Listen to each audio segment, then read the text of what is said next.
이 세상에서 인연이 더 있다면 좀 더 부처님 법을 세상에 더 이렇게 많이 알리고 싶은 생각에서 그건 하나는 좀 더 했으면 좋겠다 이런 그 발언을 제가 했습니다.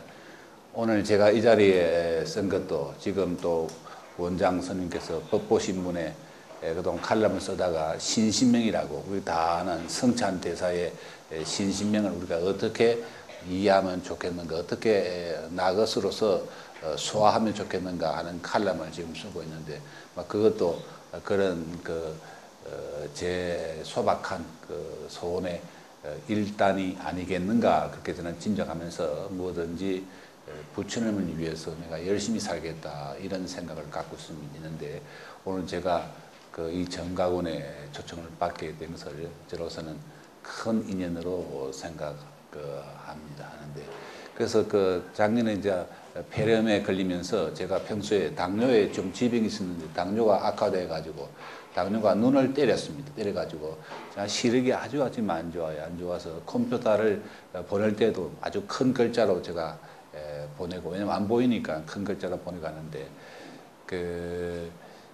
그래서 제가 이 걷는 걸음걸이 또는 지나가다가 사람을 잘 알아보지 못하고 이렇게 혹시 앞으로 쟤를 만날 때도 제가 잘 알아보지 못하면 눈 때문에 제 양반 눈 때문에 그렇구나 그렇게 이야기해 주시면 감사하겠습니다. 있는데 제가 오늘 제가 철학을 공부하기 때문에 저는 철학이 좀 얄궂어 가지고서 어느 한 곳에 얽매여 가지고 그렇게 공부를 해오지 아니하고 제 문제의식이 있어 가지고 문제의식을 파다가 그 철학이 제 문제의식에 별로 이렇게 만족스럽지 아니하면 저는 다른 철학으로 옮겨가면서 그래서 저는 동서의 구분도 없고 제가 뭐 이제 자랑하기 위해서 이런 이야기 하는 게 아니고 저는 동서의 구분이 없는 까닭은 제 문제의식을 찾아서 제 해답을 찾아서 아까 같이 화두선의 의문처럼 의문을 찾아서 가기 때문에 그래서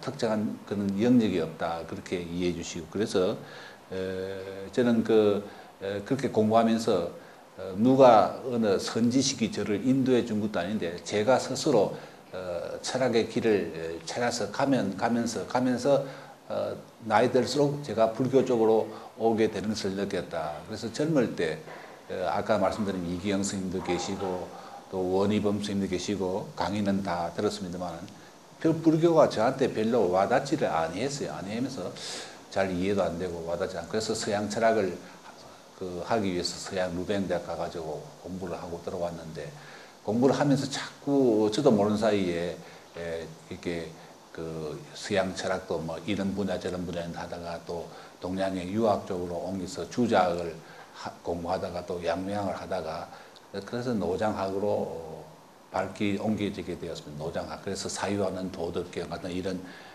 책도 쓰게 되었고 노자의 도가 무엇인가 하는 것을 제 나름대로 좀 이렇게 알게 되었고 그러면서 노자하고 불도는 이웃 사촌이다. 바로 이웃집이다. 그래서 저 생각이 이것이 불교 쪽으로 가야 되겠구나 하는 생각이 들어서 제가 스스로 누가 가르쳐 준 것도 아닌데 제가 제 발길로 불교 쪽으로 가게 되어서 지금은 불자로서 수계도 받고 그래서 불자로서 그렇게 모든 사유를 하고 있다. 이렇게 제가 말씀을 드리겠습니다. 드리겠는데 오늘 강의는 이게 부처님이 가르쳐 주신 것들을 우리가 철학적으로 어떻게 해석해야 될 것인가. 매우 해석하는 방법이 다양하고 많은데 그 중에서 특히 오늘 주어진 1시간 동안에 소화할 수 있는 분량만큼 제가 말씀드리겠다. 이것도 너무 많으면 이야기하다가 또 시간이 되면 그만두기도 하겠습니다만은 오늘은 제가 1시간 동안 여러 불자님들에게 좀 알려드리고 싶은 것 이런 정도의 제가 말씀을 드리겠다. 다른 생각도 물론 있습니다만 그 다음도 다른 인연 때 또 우리가 다음엔 또 제가 말씀을 올리겠고 오늘은 이 현재 여러분들이 갖고 계신 이게 교재의 분량만큼 제가 말씀드리겠다. 그래서 눈으로는 교재를 보시고 귀로서는 제 설명을 들으시면 되지 않겠는가 이렇게 생각합니다. 지금부터 본격적인 내용으로 들어가겠는데요. 그 우리가 불교가 이야기하는 것은 좀 특이한 데가 있어가지고 이런 세상에 어떤 다른 철학에도 볼 수 없는 거. 불교는 개념적인 지식을 별로 좋아하지 않아요. 흔히 우리가 많은 여러 스님들 아르마리라는 말을 많이 들어봤겠습니다만 불교는 그 아르마리 그 개념적인 지식은 별로 좋아하지 않는다. 제가 그 학자들도 제가 마음속으로 믿는 학자들이 참으로 드뭅니다. 제가 절대로 잘난 찰나는 게 아니고 아마 학자들 좀 알면 안다고 막 나불랑거리 사서 제가 그거는 간파하거든요. 나불랑거리 사서 별로 깊이도 없으면서 나불랑거리는 거 제가 별로 좋아하지 않는데 이렇게 여러분들 최근에 제가 미국에서 공부하고 온 이 미국에서 대학 교수로 계시는지 모르겠지만 너무너무 이렇게 자기 지식을 자랑해요. 너무너무 자기 좋은 학교 나왔다는 걸 자랑하고 그런 사람이 이렇게 우리가 과연 어떤 철학적인 그 지혜를 듣겠는가 생각하면 저는 상당히 회의적인데 저는 이 학자들의 자기 지식을 자랑하는 것을 제가 별로 이렇게 좀 좋게 보지 않는데 불교는 그런 그 개념적인 지식 이걸 별로 좋아하지 않고 직관적이 탁 보고 알 수 있는 어린애가 자기 엄마가 있나 없나를 딱 보면 알잖아요. 그러니까 우리 불교도 이렇게 우리가 이게 딱 세상에 눈을 딱 뜨고서 알 수 있는 것 그런 그 직관지를 우리가 불교에서 높이지 개념적으로 내가 생각해서 아는 것 이런 것을 별로 탐탁하게 여기지 아니한다. 그래서 이게 개념이란 것은 뭐냐면 내가 생각해서 어떤 것의 의미를 내가 간파했다. 어떤 것의 의미를 내가 정리했다. 이것이 개념이잖아요. 그래서 대부분 우리가 대학생 생활을 다 겪었듯이 대학에서는 주로 개념적인 지식을 많이 배웁니다. 이 개념적인 지식은 이 불교의 궁극적인 우리 세종께서 가르치신 그런 불교적인 진리를 이해하는데 별로 도움이 안 된다. 이걸 일차적으로 제가 말씀을 드리겠는데 그러면 불교는 뭐냐면 불교는 직관지에서 눈을 딱 뜨자마자 제가 아는 것들 예컨대 높다 낮다 우리가 높다 낮다 하는 것도 우리가 개념적으로 높은 게 뭐냐 낮은 게 뭐냐 개념적으로 설명하기가 어렵습니다. 우리가 어린 아기가 아빠 높은 게 뭐냐 아빠 낮은 게 뭐냐 하면 참 그거 설명하기 어려워요. 있다 없다 사물이 있다 없다 내가 있다 없다 그것도 참으로 있다 없다가 뭐냐고 남에게 설명하기가 어렵습니다. 설명이 거의 불가능해요. 왜냐하면 어떤 것에 어떤 다른 개념에 의지해가지고 그것을 설명해 줘야 될 텐데 있다 없다 높다 낮다 길다 짧다 이 생사 이런 것은 다른 개념에 의지해가지고 그것을 설명해 줄 그런 개념이 없습니다. 없기 때문에 그냥 딱 불교식으로 몰록 단박 간파해서 알아야지 그걸 다르게 어떤 것에 의해서 설명해 줄 길이 없는 것이 바로 있다 없다 높다 낮다 길다 짧다 이와 같은 이 말들이다. 그게 불교는 아주 우리가 보면 석가 열애의 가르침은 바로 요게 주목을 했습니다. 주목을 했는데 그렇게 말하자면 뭐냐면 개념이란 뭐냐면 내가 생각하고 있는 나의 생각의 표현이고 나의 생각의 논리입니다. 그거를 정당화하기 위해서 자기 생각을 정당화하기 위해서 모든 지식을 다 동원하고 모든 이론을 다 동원하고 모든 감정을 다 동원해서 자기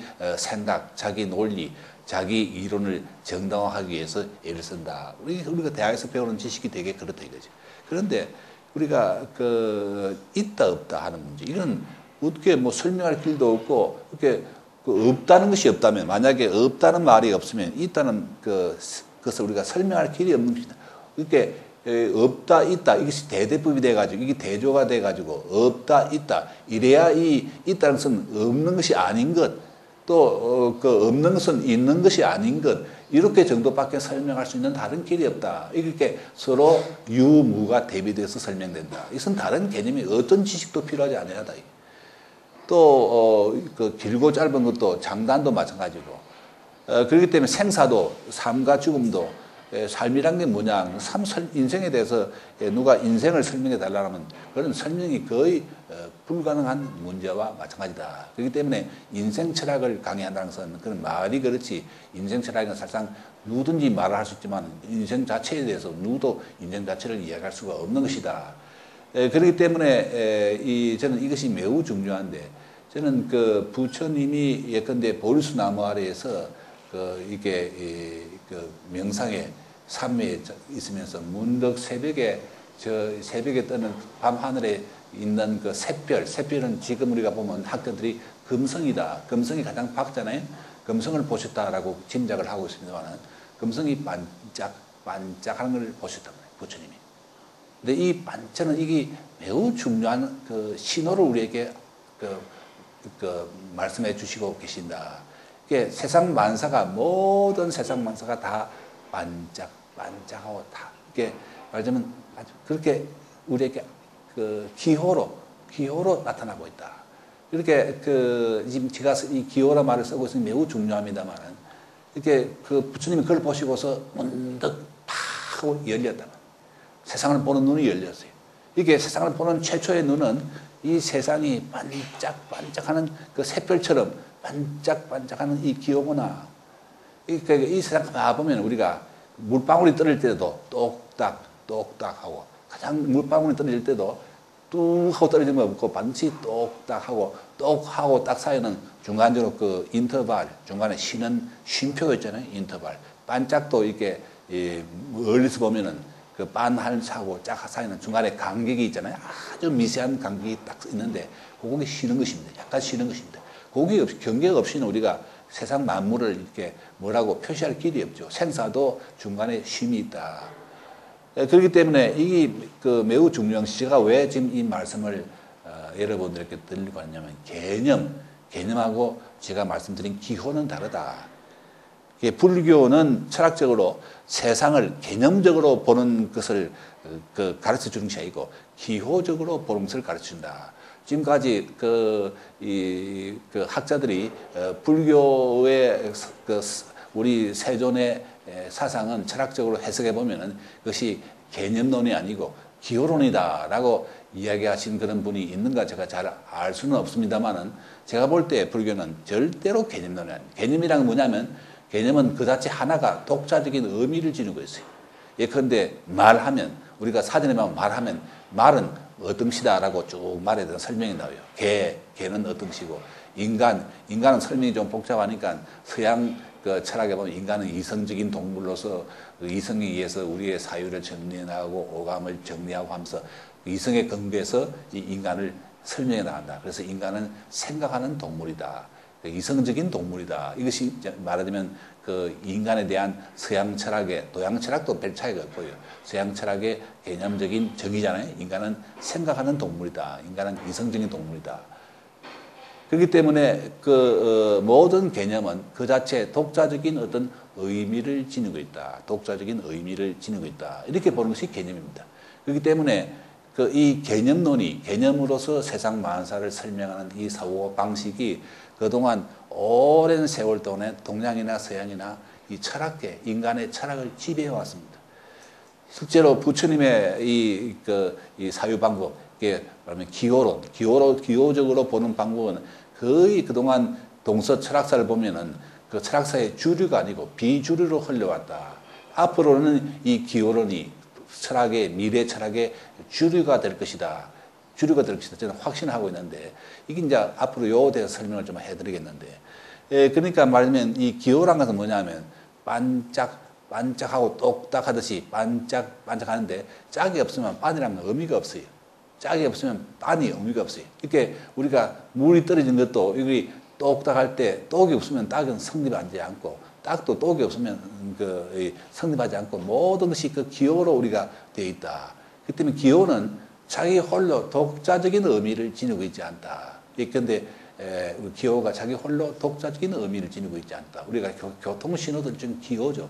교통신호도 기호인데 적신호, 붉은 적신호, 정지하는 붉은 적신호도 초록색, 우리가 파란 불이라지만 보통 원칙으로는 그게 초록이죠. 초록불로서 진행하시오 하는 초록불의 그런 신호가 없으면 빨간불의 신호라는 것은 아무런 의미가 없다. 이렇게 부처님이 샛별을 그렇게 반짝하는 샛별을 보면서 세상을 보는 이치가 열리듯이 우리가 실제로 부처님이 가르친 주신 이 생각의 그 의미는 결국 이 세상은 전부 다 서로 대대법적인 기호로 짜여져 있다. 대대법적인 짝이 되는 그런 기호로 짜여져 있다. 그렇기 때문에 기호론은 자기 홀로 이 세상 나 홀로 기호가 나 홀로 존립한다. 아닙니다. 기호는 반드시 그 기호를 가능케 해주는 다른 것이 반대되는 다른 것이 있기 때문에 또는 대립되는 또는 서로 짝이 되는 다른 것이 있기 때문에 그 기호가 성립한다.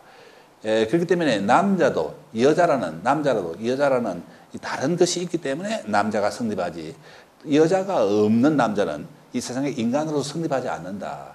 또 동물도 암컷이 없는 수컷은 동물로서 성립하지 아니한다. 이 매우 중요한 문제입니다. 매우 중요한 문제인데 심지어 이 세상의 이치가 어떻게 되냐면 만약에 이게 고등동물의 경우에는 별로 그런 현상이 생물학적인 전이 현상이 별로 안 일어납니다만은 아주 하등 동물의 경우에도 암컷이 완전히 사라진 그 동물의 수컷의 반이 암컷으로 성이 바뀌어진다. 암컷으로 바뀌어집니다. 그렇기 때문에 이 매우 중요한 문제인데 이 세상의 모든 이치가 암수라는 그런 기호로서 그 암수 일종의 기호입니다. 암수라는 기호로서 이루어지고 있다 하는 이 대우주의 그 여여한 법칙을 이야기해 줄 것이다. 이 법칙이 바로 우리가 알고 있는 그 부처잖아요. 부처란 건 바로 법칙입니다. 이 우주의 법칙을 이야기해 주고 있는 것이다. 그렇기 때문에 인간 경우에도 만약에 어떤 집단이 그럴 수 없지만 어떤 집단이 여자가 다 없고 남자만 있게 된다면 그 집단의 반은 남자 반은 여성의 역할을 하게 된다. 심리적으로 여자처럼 바뀌어져 버려요. 바뀌어져 가지고 이게 상당히 공격적이고 능동적이고 적극적인 남자가 반은 수동적이고 수용적인 그런 여자로 바뀌어져 가게 된다. 이것이 이 우주의 법입니다. 부처님의 법이고 부처님이 깨달은 법이고 부처님은 그 법을 우리에게 상징해 주고 있다. 그렇기 때문에 이건 매우 중요한 문제가 절대로 우리가 세상 만물을 개념처럼 보지 말라. 개념이라면은 이게 자기 홀로 독자적으로 의미를 갖고서 성립하잖아요. 그래서 이제 그 의미를 탐구하고 연구하고 자기 자가성, 자기 성체, 자기의 성체를 의미의 성체를 아주 내세우잖아요. 자기 의미의 성취를 내세우기 때문에 자기가 공격을 받으면 화가 나가 자기 자존심이 상해가지고 자기 것을 방어하기 위해서 자기 것의 확장을 위해서 그렇게 투쟁하고 싸워왔다. 그래서 역사는 늘 그래 왔어요. 심지어 종교도 자기 종교를 확장시키기 위해서 그렇게 투쟁하고 싸운 것이 보기에는 제외한 일반적인 다른 종교의 종교서라고 봐도 크게 틀리지 아니한다. 불교는 기본적으로 그 모든 만물을 이게 개념, 홀로 성립하는 개념, 자기 존재 이유를 스스로 갖고 있는 존재 이유를 스스로 갖고 있는 그런 실체가 아니다. 자기 실체가 아니고 전부 다 불교는 예컨대 똑은 딱이 없으면 성립 안 하고 또 그 남자는 여자가 없으면 성립 안 하기 때문에 서로 인간은 상호 의존적인 그런 존재다. 상호 의존적인 그런 존재 양식을 갖고 있다. 우리가 이렇게 생각을 해볼 수 있겠습니다. 그렇기 때문에 불교는 어떤 개념적으로 어떤 문제를 보지 않기 때문에 인간을 개념적으로 보게 되는 경우는 예컨대 우리 불교처럼 인간을 남녀의 기호로 보지 않고 또 남녀를 생각하지 않고 인간만을 보면 인간과 비인간, 인간도 비인간이 없으면 인간이 성립이 안 돼요. 그렇기 때문에 인간인 비인간, 예컨대 광물이든 식물이든 동물이든 비인간, 그게 중생이 다른 중생이 없으면 인간이라는 중생도 성립하지 아니한다. 그래서 그 인간이라는 중생이 독자적으로 이 우주의 주인이냐, 그렇게 인간이 자기 세상을 지배하려고 하지 않는다. 마치 세상이 중요한 요체다. 그렇기 때문에 모든 불교는 전부 다 상호 의존적인 저것이 없으면 내가 없다. 그렇게 말하면 동식물이 없으면 인간이 없기 때문에 그래서 불교의 이치는 결국 내가 알고 있는 것, 내가 생각하는 것 이것이 별로 문제가 안 됩니다. 우리는 내가 알고 내가 생각하고 내가 갖고 있는 것을 아주 보석처럼 귀하게 여기기 때문에 세상의 모든 문제가 사실대로 보이지 아니한다. 그래서 여러 스님들 제가 선시를 좋아하는데 선시 보면 특징이 뭐냐면 참 선시는 참 묘합니다. 제가 뭐 좋구나, 달이 너무너무 휘영청 밝구나, 밝아서 고향에 있는 부모가 생각난다, 이런 종류의 선시는 없어요. 선시는 자기 감정, 자기의 주관적인 감정 또는 객관적인 데이터가 다 빠져버려요. 여러분들 객관적인 주관적인 것을 알면 객관적인 것이 아니에요. 객관적인 것은 뭐냐면 이것도 믿을 수 없는 것이 객관적인 모든 데이터는 어떤 목적으로 조사를 하는 것입니다. 그렇기 때문에 어떤 사람이 하루에 지역에서 고목적으로 데이터를 보는 것입니다. 그렇기 때문에 객관적이라는 것은 어떠한 척도와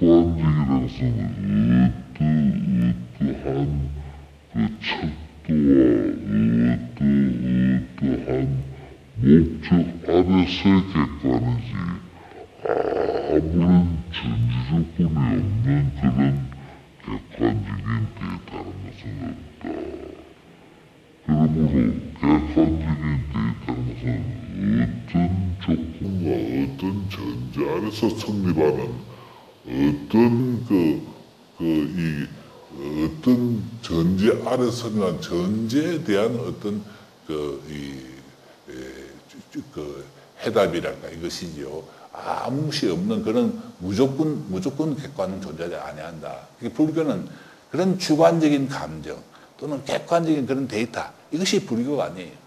저는 어떤 불교를 객관적인 데이터에 의해서 많이 이야기하고, 예컨대 어디서 어떻고 그것도 물론 필요하겠지만, 그것이 과연 부처님의 법을 우리가 생활 속에 지혜로서 득하는데 얼마나 도움이 되겠는가, 저는 회의를 지니고 있습니다. 그렇기 때문에 재밌는 것 중에 하나가, 한시 중에 하나가, 선시 중에 하나가 춘유백화요. 보면은 100가지 꽃이 다 피고, 그 다음에 추유월이라, 가을에는 휘영청 밝은 달이 있네.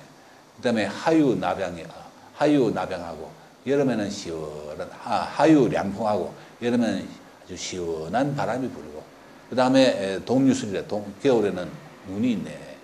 있는 사실을 눈에 띄는, 아까 말씀드린 아기가 딱 눈 떠서 엄마가 입고 울고 알듯이, 눈 뜨고도 말다 우리 봄에는 꽃이 피고, 가을에는 달이 뜨고, 여름에는 시원한 바람이 있고, 겨울에는 눈이 있다. 눈 뜨면 다 알고 있는 문제예요. 그래서 이어서 이 이야기가 양무 한사, 만약에 양무 없을 무자 한사, 마음이 한가해가지고서 괴심도, 만약에 모든 것이 다 한가해가지고 걸괴자, 괴불할 때 걸괴자, 괴심도, 심도는 마음, 머리 두자라는 것은 그런 머리라는 뜻이 아니고 어떤 것이란 그런 뜻이니까, 만약에 마음이란 것에 이게 아무것도 걸지 않으면, 마음이란 것에 아무것도 걸어 놓은 것이 없다면은 변시 인간 호시지라, 변시 곧변자, 변시 곧 바로 인간 세상이 다 호시절, 좋은 시절이다. 이게 여러분 이 전등록에 나오는 이 무문화상의 선시거든요. 얼마나 좋습니까? 이렇게 말하면 아무런 개념적인 생각 없이 그냥 눈에 탁탁탁탁 띄는 대로 이야기하면서 바로 인간 세상이 이렇게 다 아름답고 호시절이다. 아무 마음속에 걱정거리가 없으면 호시절이다 하는 이런 선시는 바로 세상이 차이의 기호다. 왜 차이를 말하냐 하면 차이가 없으면 기호가 성립이 안 됩니다. 똑할 때 똑과 딱의 차이, 반짝할 때 빵과 짝의 차이, 그런 차이 때문에 우리가 세상을 전부 다 기호로서 연결시켜 보는 것입니다. 남자, 여자도 예컨대 차이의 기호에 불과합니다. 이게 성격상의 차이, 그다음에 손놀림의 차이, 얼굴의 차이, 이렇게 남자가 여자에게 성적으로 매력이 끌리는 것도 여자이기 때문에 매력이 끌립니다. 남자 같은 여자는 남자 별로 좋아 안 해요. 또 여자 같은 남자, 모르겠습니다. 저는 여자가 아니라서 잘 모르겠는데 요새 여자 같은 남자들이 너무너무 많아요. 말하는 것도 여자처럼 막 아양을 떨고 막 제가 보면 영 막 별로 기분이 안 좋아요.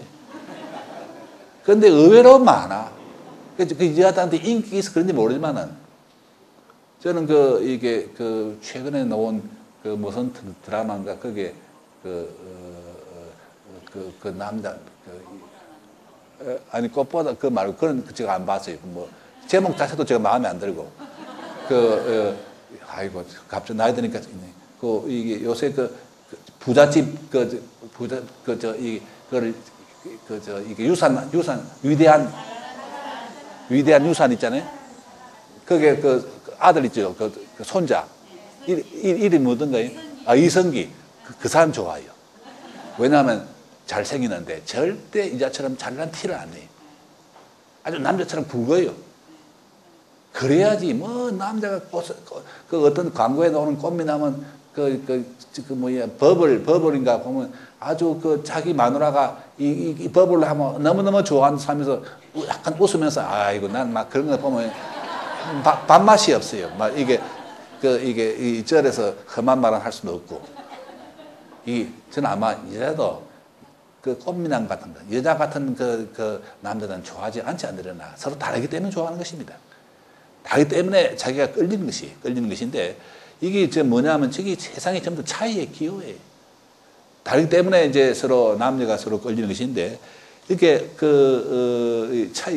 차이의 기호인데 이게 매우 중요한 것이 아까 개념은 차이의 기호가 필요 없어요. 인간에 가면 인간론, 서양 철학에서 인간론이라는 그런 과목이 있습니다. 인간론은 동물론은 이야기 안 해요. 식물론도 이야기 안 하고 광물론도 이야기 안 한다고 오직 인간만 떼서 이야기해요. 그게 개념이에요. 그런데 불교에서는 인간론 이야기할 때 중생을 이야기해요. 여러 중생 중에서 인간은 어떤 차이가 있는가를 이야기해 주지 인간만 떼서 이야기하는 그런 불교적인 그런 사유 방법은 없다. 저는 이 부처님이 우리에게 가르치는 이걸 우리가 철학적으로 현대를 살아가는 우리가 철학 전공을 하지 않더라도 철학은 꼭 철학 전공하는 사람에게만 필요한 것이 아니기 때문에 그걸 우리가 알아야 합니다. 저는 깊은 의미가 있구나. 인간만 이야기 절대 안 해요. 그게 무중생 중에 하는 차이인데 그렇기 때문에 기호는 절대로 자기와 다른 타자가 필요하다. 그게 남자도 여자가 필요하듯이 또 인간도 자기와 다른 타자, 동식물과 광물이 필요하다. 타자가 필요하다. 그렇기 때문에 이게 다른 개념은 타자가 필요 없고 아까 말한 개념은 독자적으로 자기 의미를 스스로 구축하고 있고 스스로 자기 성을 쌓아가지고 이거는 내 개념의 영역이다. 이렇게 보면서 다른 개념하고 서로 관계 짓지 않고 다 보호하잖아요. 그런데 이 차이란 건 뭐냐면 그 차이가 아니고 이 기호란 건 뭐냐면 다른 게 없으면 이 기호가 성립 안 되기 때문에 늘 다른 것과의 관계를 짓고 있다. 그렇기 때문에 남자와 여자 그게 우리가 가장 알기 쉽게 기호로서 남자와 여자를 보면은 차이도 단순하게 딱 척을 지어가지고 우리가 흔히 차이하면은 차별처럼 척을 지어가지고 차별하고 차이는 다르다. 차별은 완전히 척을 지는 것입니다. 이렇게 남녀 차별, 이렇게 여자와 남자는 다르다 해가지고서 그게 남자가 여자를 완전히 차별해가지고 완전히 넌 내하고 아무 관계 없어 이게 몰아내버린 거예요. 요새는 여남 차별해가지고 여자들이 남자를 완전히 저처럼 나이가 든 이 사람들은 남자들은 이렇게 여자들한테 차별을 많이 받아요. 왜냐하면 젊을 때는 돈을 벌어오니까 좀 파워를 갖고 있는데 나이 들면 파워가 없어져 버려요. 없어버리니까 돈은 다 벌어난 돈은 다 은행에 다 저축돼 가지고서 돈은 제가 갖고 있지 않고 집사람이 다 관리하거든요. 이렇게 집사람이 아침에 택시비 있어 보더만 얼마 주더라고 택시비 하러 주더라고. 그러니까 아무런 저는 그게 없는 겁니다. 없는데 다 맡겨버려요. 없는데 그래도 이게 뭐냐면 그래도 살아온 일평 살아온 인연은 어디 가겠어요? 문제는 차별하고 차이는 다르다. 차별은 완전히 무시하는 겁니다. 무시하는 거예요. 요새는 과거에는 아주 야만적으로 남자가 여자를 갖다가 패는 그런 야만적인 남편들이 지금도 많은 모양.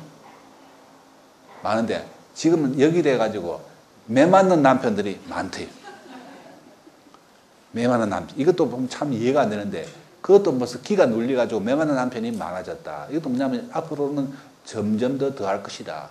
그런데 고등고시 어떤 시험 보면은 보면은 여자가 거의 100%다 합격이. 남자들은 여자보다 공부 안 해요. 공부를 안 하니까 떨어지는 건 당연하죠. 당연한데, 자꾸 남자들은 공부 안 해요. 술 먹고 하느라고 공부 안 해. 그렇게 고등고시고 무슨 그 사법시험이고 행정고시고 그 여성들이 구화를 차지하고 있다. 외교관도 앞으로는 이 여자가 외교를 나가고 남자는 따라가가지고 이제 그 집안 살림을 해주기 따라가는, 애를 키우기 따라가는 그런 그 존재로 바뀌어질 것이다. 문제는 뭐냐면 이게 그 차이는 차별하고 다르다는 뜻인데, 이게 차별은 완전히 이게 관계를 끊어가지고 너는 이렇게 말하면 내 밑에 내가 부리는 사람이다. 이런 의미지만 차이라는 건 뭐냐면 이게 서로 상의 상자, 서로 어주하고 서로 영양분을 공급해주는 상의 상자는 그런 관계다. 그렇기 때문에 그 차이인데, 우리가 부부간을 보더라도 부부간도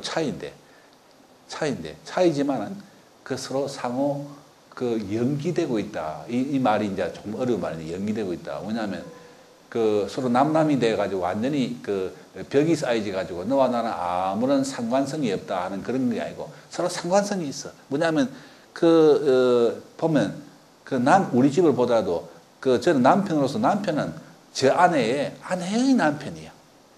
어디 가더라도 저는 그 아내의 남편이야. 저희 집사람 보더라도 저희 집사람 보면 어디 가더라도 이 남편은 저의 아내야.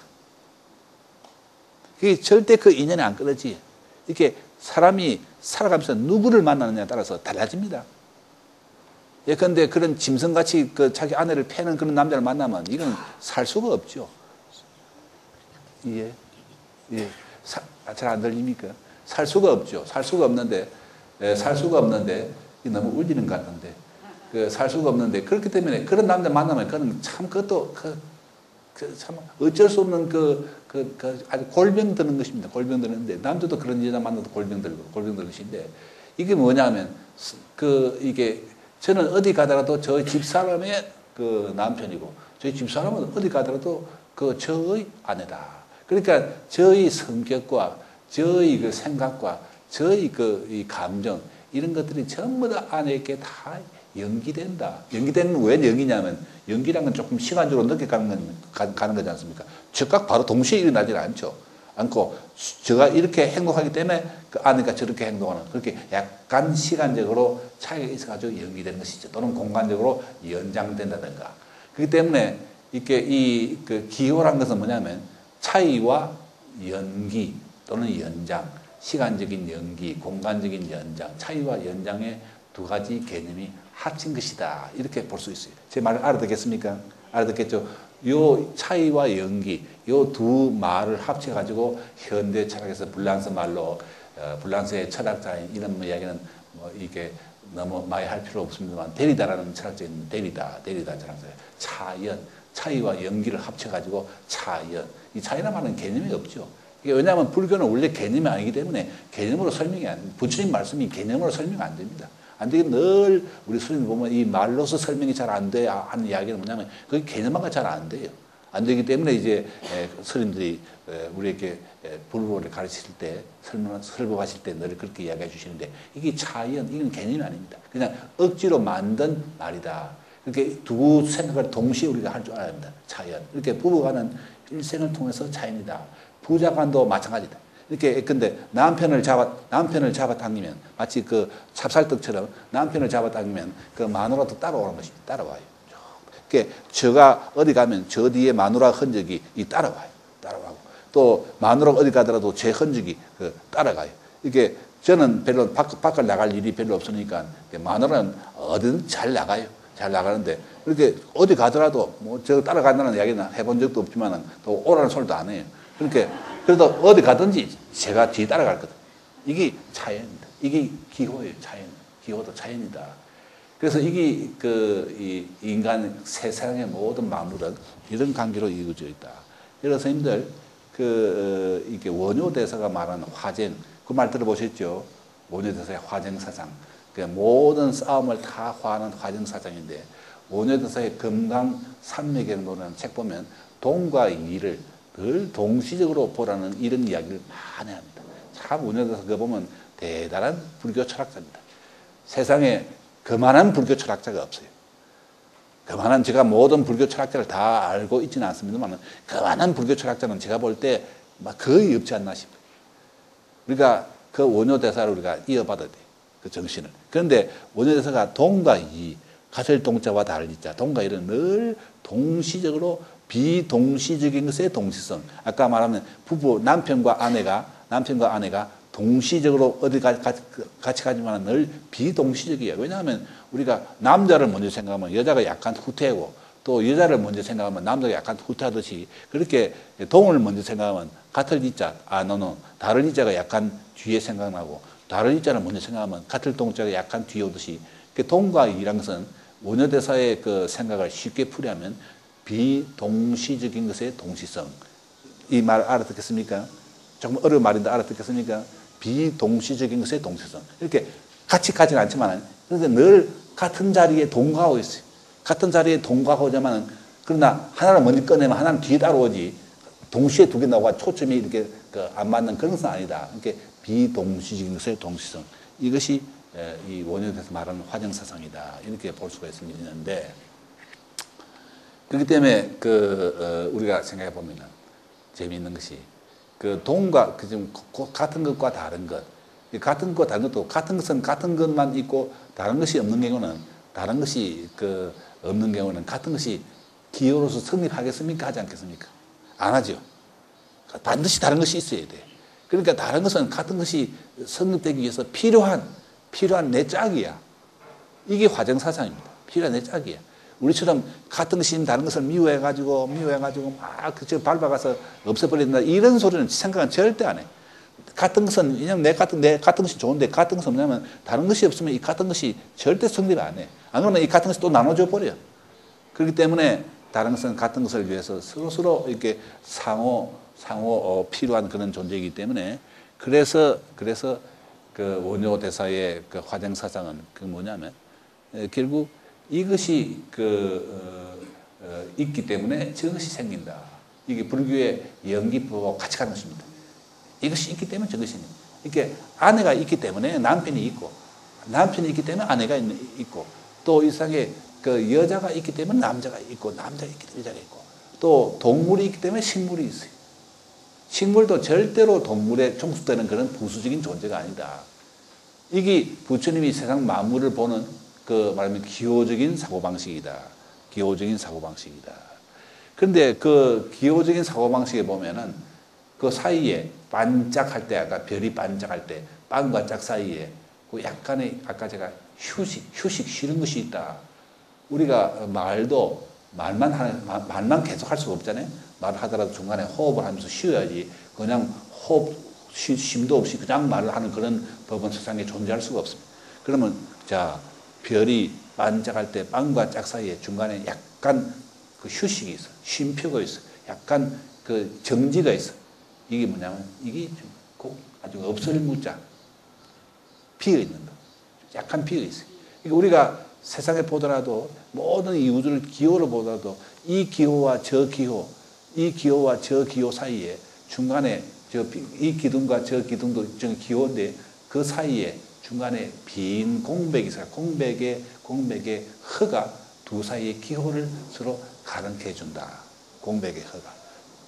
이게 지금 제가 아주 부처님이 가르치신 이야기를 철학적으로 지금 해석해 나가는데 모든 기호는 그 사이에 차이의 경계를 알려주는 그런 기호가 들어있다.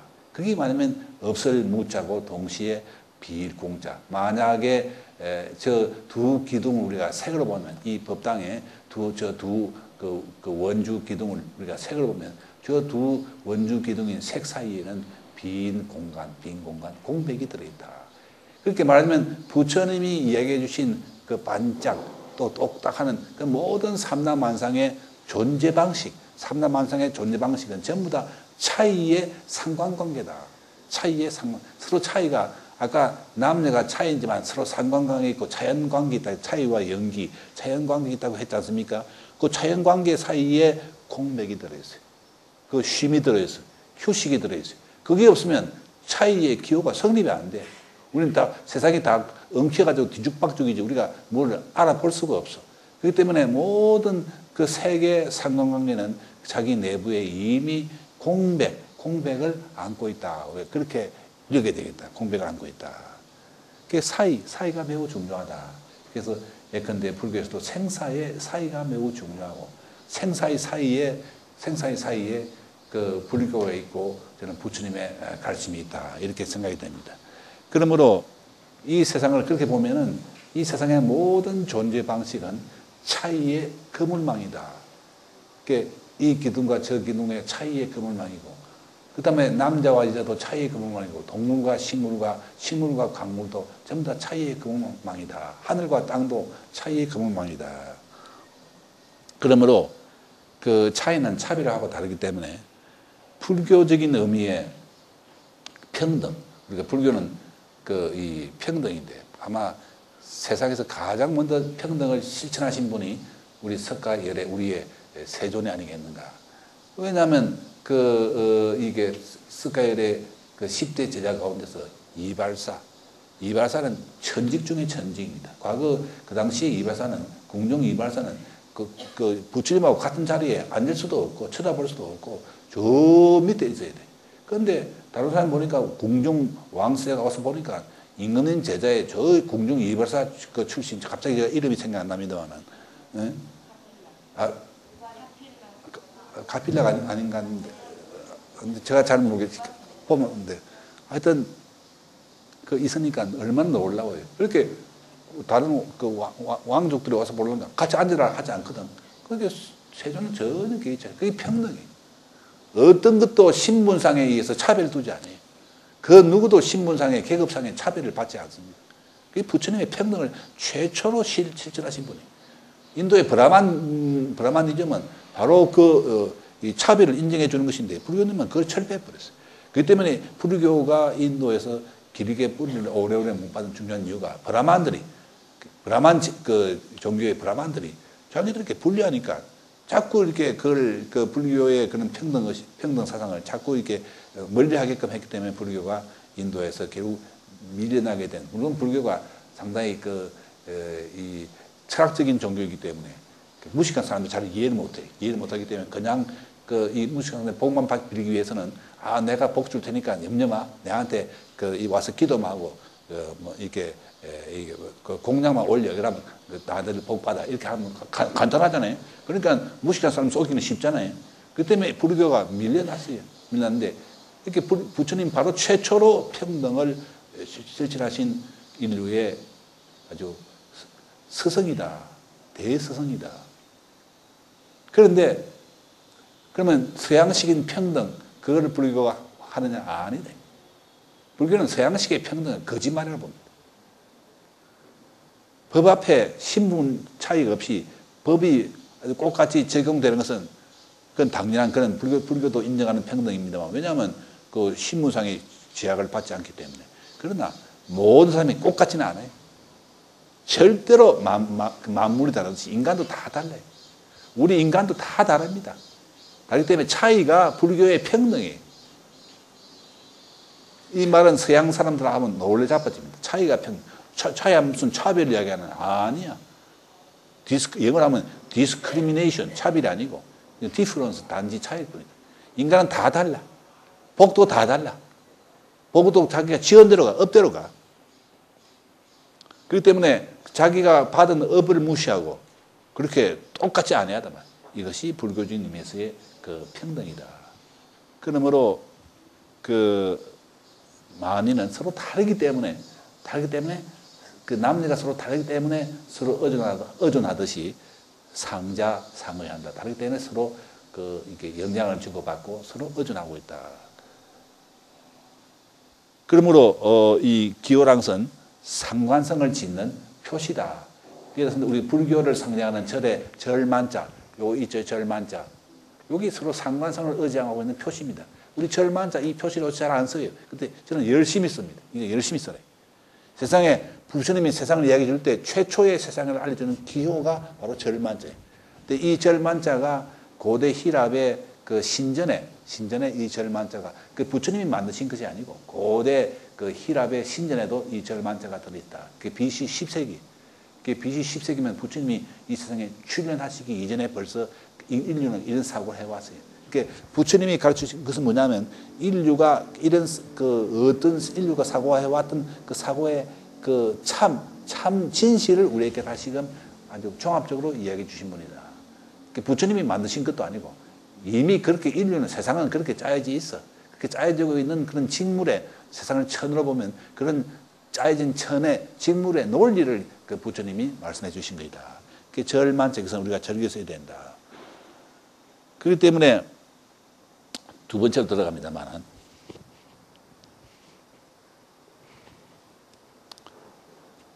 제가 시간이 지나면 안 되기 때문에 아주 처음때였네요. 제가 혹시 제가 시간도 모르고 하다가 시간 되면 요 진행하시는 아까 스님께서는 시간 됐다고 알려주십시오.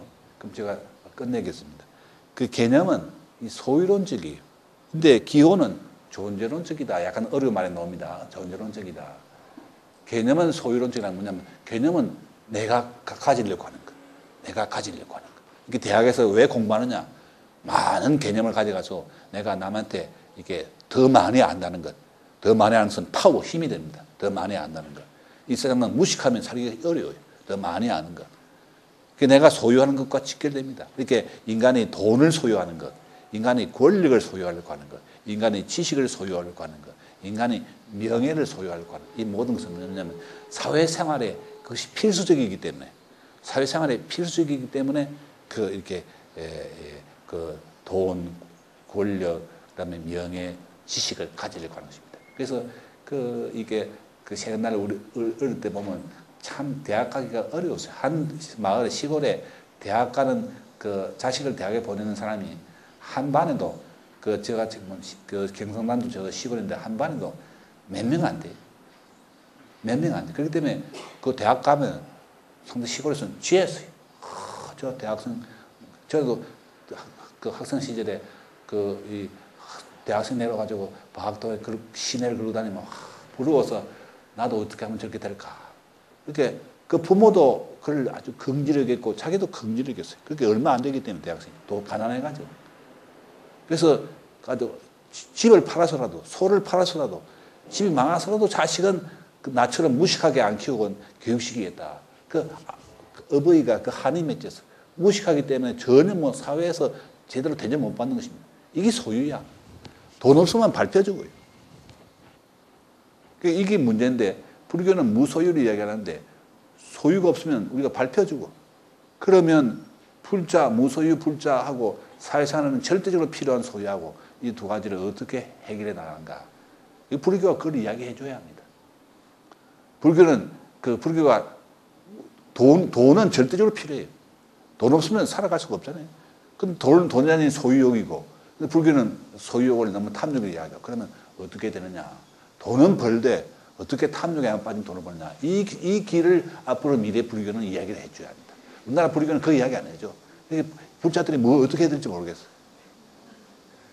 우리 스님들이 그걸 이야기해 주셔야 합니다. 또 우리 불교를 공부하는 이 지식인들이 그걸 이야기를 해줘야 돼. 그래야 불교가 힘이 생겨가지고서 이게 아주 큰 동력의 힘으로서 한국을 이끌어 나가요. 지금처럼 이렇게 불교가 옛날식의 그런 불교가 돼버리면 한국을 이끌어 나가는 힘이 이끌어 나가는 그런 동력이 일어나지 않아야 한다. 불교는 저는 근본적으로 바뀌어져야 본다. 그건 오늘 좀 이 자리 이야기는 아니고. 근데 기호는 존재론적이다. 개념이 소유론적이라면 기호는 존재론적이다. 이게 무슨 말이냐면 예컨대 아까 기호는 다른 것이 없으면 내가 존재할 수 없잖아요. 여자가 없으면 남자가 존재할 수 없고 아내가 없으면 남편이 존재할 수 없고 또 식물이 없으면 동물이 존재할 수 없고 동물이 없으면 식물이 존재할 수가 없습니다. 왜냐하면 동물은 식물의 그 풀을 뜯어먹고 또 식물은 동물이 배설한 배설물을 아주 거름을 삼아서 또 자라요. 그 때문에 서로 상의 상자예요. 서로 뜯어먹기 때문에 서로 이렇게 배척하는 것 같지만 이는 우주의 생명에 어쩔 수 없는 그런 갈등이 있다. 그렇기 때문에 참 생명 자체가 어떻게 보면 부처님 말씀은 고해는 고해입니다. 고해지만 그건 어쩔 수가 없는 것이죠. 생명의 에너지가 필요하기 때문에 어쩔 수가 없는 것인데 그렇기 때문에 기호랑서는 다른 것이 필요하다. 다른 것이 필요하기 때문에 이 다른 것들을 필요하기 때문에 이게 존재론적이다. 이게 소유의 본질은 뭐냐면 소유의 본질은 이게 이익이 배타입니다. 예를 들어서 저기 100원짜리 가지고 안 싸우겠지만 요새 앞으로 이제 5만 원짜리 10만 넣으면 그런데 먼저 본 사람이 두 사람이면 팍 달려가 죽으려고. 근데 서로 누가 손잡으면 서로 그 둘이 필연적으로 어른들이야 서로 체면도 있고 또 생각도 있기 때문에 막 속으로 상대방이 밉지만은 그래도 뭐 싸우고 중국다짐만 하겠지만 애들이야 중국다짐 한단 말이야. 그 왜 그러냐 하면 그게 본질적으로 내가 가지면 네가 못 가져. 우리가 어저께 제가 이 TV 보면서 스위스 TBS의 해외 여행 걸어서 세계 속으로 하는 스위스에 나오더라고. 넌 뭔가 방학동인데 애들이 캠핑 가고 부모와 같이 캠핑 가고 즐겁게 놀고 하더라고요. 우리도 어떻게 지금 제가 손자가 2살 된 손자 있는데 손자가 너무너무 예뻐서 미치겠어. 그런데 저 손자들을 위해서 어떻게 그 좋은 세상을 만들어줄까? 이 생각하고 제가 머릿속에 생각이 꽉 찼어. 저희들은 그렇지 않지만 손자들을 위해서 좋은 세상을 만들어줘야 돼. 그래서 그 생각을 하다가 제가 이게 공상의 날개를 끌어서 접었습니다만 이게 뭐냐면 이게 서로 경쟁이 너무 없는 사회들이 안 돼. 부처님이 얘기했잖아요. 왜냐하면 바이올린 줄도 적당하게 긴장이 있어야지. 긴장이 없이 탁 부러지면 바이올린 줄이 연주가 안 돼. 근데 한국은 너무 지금 줄이 팽팽해. 잘못하면 터져버려. 그때 저 사람들이 정신병자가 많아. 요새 말로 또라이가 많아. 또라이가 많아요. 한국에 이상한 또라이가 많아. 전철 타보면 느껴요. 또라이가 많아요. 이게 뭐냐면 전부 다 우리가 좋은 세상을 만들어줘야 되겠는데 또라이가 없는 세상들. 이러면 서로 이렇게 헌신하고 서로 도와주고 하려고 하는 그런 분위기가 매우 필요한데 이게 뭐냐면은 이게 제가 여고생들 수험 성적 보고 좋아서 막 잘 받아서 좋아서 뛰고 나쁜 성적 받으면 울면 저도 처근해가지고 보면서 또 옆에 뭐 잘 받아 학생이 아이 괜찮아 다음 잘 볼 수도 있어 이게 또 전부도 아니야 하고 이야기하는데 너의 불행은 나의 행복. 속은 그렇다. 이게 우리 불자로서 이게 보통 흘러가는 문제가 아닙니다. 너의 불행은 내가 시험 잘못 봐가지고 평소 내보다 공부를 잘했는데 시험은 잘못 봐서 그럴 수가 있잖아요. 그러니까 너의 실패는 나의 성공. 이렇게 되는 사회, 이게 우리가 좋은 사회가 아니잖아요.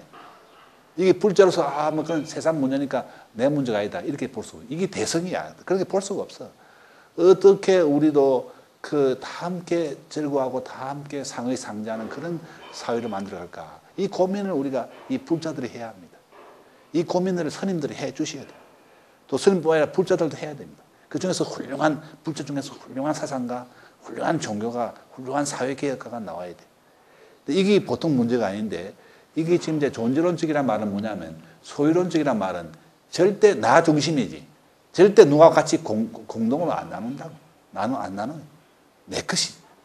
그런데 이 존재론적이란 말은 뭐냐면, 존재론적인 말은 말이 어렵기 때문에 와닿지 않은데, 모든 존재는 공동 존재다. 모든 존재는 공동 존재. 그 공동 존재라는 건 말이 뭐냐면, 서로 아까 말씀드린 것 같이, 이 기호의 네트워크, 기호의 거물망과 마찬가지다. 그래서 제가 좀 더 이게 예를 드리겠습니다. 우리가 존재하면 흔히 우리가 존재 맞아. 존재란 구름도 있고 저 산도 있고 또 사람도 있고 카메라도 있고 저 연등도 있고 등도 있고 그 다 존재잖아. 아니 다 있어. 그런 의미의 명사들이 있다는 뜻이 아닙니다. 우리가 흔히 존재라는 사람 생각을 잘 못해가지고 존재는 말은 개념이 안 들어오잖아요. 왜냐면 존재는 기호지 개념이 아니기 때문에 존재하면 설명할 수가 없잖아요. 개념이 안 들어오잖아요. 그렇기 때문에 부처님의 부처님이 뭐냐 하고 물으니까 임재선사한테 어떤 열심히 임재선사가 설명하는데 끝난 다음에 어떤 가장 가까운 제자가 수자쯤 됐는데 질문 있습니다. 뭐 해봐. 부처님이 뭐냐? 임재선사가 화가 나가지고 이놈 자식 한테 주먹을 머리를 때렸잖아요. 이렇게 부처님 뭐냐고 물으니까 삼서들이다. 뜰 앞에 잣나무다. 그 택도 없는 이야기 하는 거예요. 그 개념으로 그렇게 생각하지 말아요. 그 개념으로는 절대 백날 가봐야 개념으로는 부처님이 설명이 안 돼. 그러니까 우리가 그 화두도 보면 개념으로는 도저히 이해 안 되는 그런 화두예요. 근데 그게 뭔가 딱 머리에 딱 그게 맞아 그게 하고 반짝하고 샛별이 반짝할 때 팍 터져버려요. 이건 꼭 참선으로 절에 안 앉아서도 누구에게나 가능합니다. 공부하는 사람에게도 가능해요. 그러니까 절에 앉아가지고서 선방에 앉아서만 가능하다. 그건 저는 아니라고 봐요.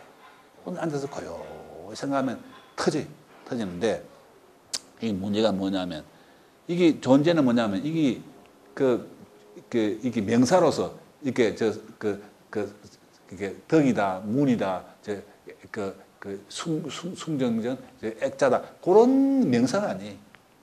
그건 뭐냐면 존재라는 건 완전 일종의 그 순간적으로 깜빡거리는 동사적인 행위입니다. 동사적인 행위.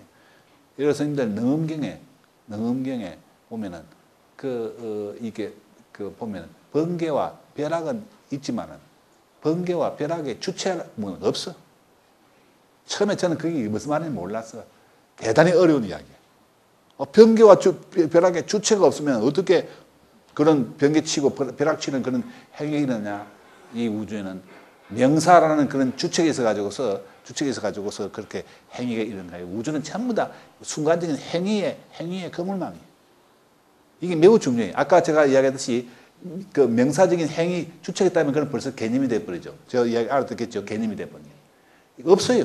저라는 것도 보면 저라는 어떤 주체 명사가 돼가지고 저라는 어떤 소유 영역이 있어가지고 누가 나를 기분 나쁘면 내 소유의 자존심이 상해가지고 괴로워하고 그거 다 버려야 돼. 아닌 거 가지고 망상 가지고 우리가 괴로워하는 거예요. 그러니까 나랑은 그 살아가는 행위지 그런 명사는 주체가 없어. 부처님은 그걸 우리에게 얘기해 주신 거예요. 그렇기 때문에 그래서 수양에도 보면은 그런 주체가 없기 때문에 주체가 없으면 문장이 성립 안 되잖아요. 그러니까 비가 옵니다면 우리말은 비가 온다지만 it rains. 이틀한 가주를 써가지고 it rains. 이렇게 전부 다 it snows, 눈 온다. 이렇게 전부 다 행위만 이야기지. 이틀한 가주는 아무것도 뜻이 없는 그냥 기호에 불과하다. 이게 매우 중요한데 그렇기 때문에 불교는 개념의 철학이 아니고 전부 다 기호론의 철학이다. 그러니까 기호는 전부 다 상관적인 관계를 말한다. 상관적인 관계 때문에 이거는 흔히 조금 어려운 말로 존재자와 존재는 다르다. 그러니까 연등도 존재하는 것이고 전기도 존재하는 것이고 기둥도 존재하고 마이크도 존재하는 것입니다만 것이니까 명사잖아요. 그런데 그게 존재하는 것이 존재한다 할 때, 존재하는 것이 존재한다 할 때, 이 존재는 모든 것이 다 서로 상관관계를 짓고 있어요. 이게 공동 존재입니다. 그러니까 존재론적이라는 말은 알아듣기가 상당히 힘들고 강감해서 하늘에 구름 잡는 것처럼 무슨 소리인지 잘 모르겠습니다만 그게 공동 존재 하면 좀 쉽게 와닿죠. 우리가 다 공동 존재입니다. 소유론적인 것은 절대 공동 존재가 안 돼요. 이 공동 존재다. 공동 존재고 이 또 공동 존재를 그림이라면 이제 공과 유사의 집니다만 우리 다 공동 존재다. 그래서 이 끝으로 이제 이 공동 존재다. 이걸 원효대에서는 일심 한마음을 부르는데 보통 한마음은 무슨 인간의 마음이 서로 단결돼가지고 한마음이다. 그런 뜻이 전혀 아니에요. 그보다 훨씬 더 깊어요. 그러니까 어떤 불교학자들은 일심하니까 인간의 마음이 일심으로 단결해 이런 물론 그런 뜻이 아니라고 말하기는 어렵지만 좀 깊이가 없다 이거지. 그럼 일심이 뭐냐면 우주 전체가 법계가 다 일심인데 왜 일심이냐 존재가 왜 마음이냐 하는 것은 지금 시간이 없어서 제가 그 이야기를 못 드리겠고 이건 제가 말씀드리겠는데 그러면 말은 누가 만들었냐? 내 마음이 우리가 화음의 그 일심 법계 일체 일체 유심 전부 다 마음이 만든 거다. 일체 유심조 마음이 만든다. 그럼 내 마음이 만든 그렇게 보통 해석은 그렇게 해석하는 것은 좀 낮은 단계의 해석이다. 제가 볼 때 제가 좀 감히 말씀드리자면 내 마음의 기본에 의해서 그 말이 전혀 관계가 없는 것은 아니에요. 제가 이게 말에 대해서 유심히 관찰하고 싶은 그런 관심이 있으면 말이 더 잘 보여요. 저처럼 말에 대한 관심이 없으면 말이 지나가거나 말거나 별로 몰라요. 그때 그 인체유심은 내 마음하고 좀 밀접한 관계가 있다는 일반적인 그 이야기는 틀린 것은 아니로되 그러나 그것은 부처님 자체의 그 이야기를 더 깊이 우리가 해석하는 것은 아니다. 저는 그렇게 감히 이야기하고 싶어요. 그게 무슨 뜻이냐면 말은 지가 만들었어요.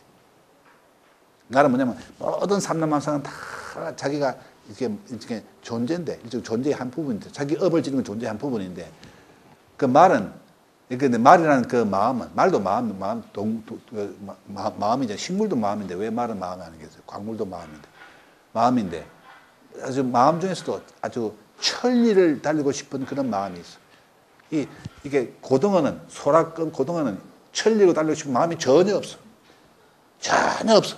없기 때문에 우주법계에서 마음 가운데서 그냥 두꺼운 껍질에 들어가가지고 안주해가지고 이게 다른 동물에게서 먹히지 않게끔 이렇게 아주 보호를 받고 싶은 그런 그 존재는 소라 같은 그런 존재자로 이렇게 모양이 이루어지고 말처럼 비록 위험은 좀 다르지만 천리를 달리고 싶은 그런 준종은 말의 모습을 띠고 태어난다. 소처럼 아주 둔하고 아주 부진하고 힘도 세지만 소는 화나면 들어받아 버려요. 소가 화나면 앞에 당할 자가 없어요. 이렇게 화나면 내가 들어받겠다는 그런 소의 마음 스스로의 그 욕망이 그런 소의 모습을 만들었다. 인간은 뭐냐면 말하고 싶은 이 욕망. 모든 이 우주의 존재는 다 하고 싶은 욕망이 있어요. 말하고 싶은 욕망이 이 인류학자 이야기를 보면 자꾸 목이 분리되면서 음성이 그 혀가 자꾸 말하기 좋은 여러 가지 의문을 할 수 있는 그런 구조로 이 목이 자꾸 구조가 바뀌어져 가요. 그래서 아주 엄청나게 말하고 싶은 그 간절한 욕망이 인간의 모습으로 진화하게 했습니다. 그렇다면 일체 유심조는 뭐냐면 문제 그대로 일체 만물이 다 만물의 존재가 다 만물의 마음인데 그 마음의 그 욕망들이 각각 자기 모습을 만들었다. 이렇게 생각하면 결국 이것도 일종의 우리 불교가 이야기하는 이게 기호론적인 사유를 이해하는 데 도움이 되지 않겠는가. 지금 시가 주책 없이 너무 시간 배당을 잘 못해가지고 좀 길게 해서 좀 미안하게 됐습니다. 제 이야기를 끝내겠습니다.